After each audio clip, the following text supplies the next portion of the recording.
Ako ang primera. Nakapark tayo pahon tapos naka-neutral ka? Pag bumigay handbrake, aatras tayo. Ikambyo mo ko sa uno. Ako si segunda. Pag arangkada, lipat na agad sa akin. Huwag mo patagalin. Iiyak ang makina natin sa taas ng RPM.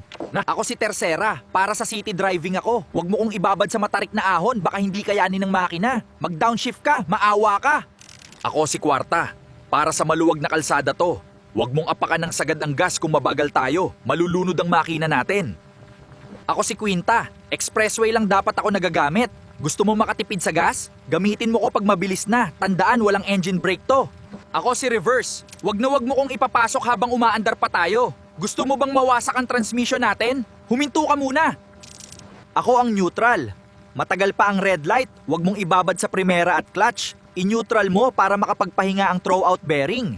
Ay follow mo na ko ngayon dahil baka hindi mo na makita ulit ang video na to. Marami pa tayong pag-uusapan sa kotse mo.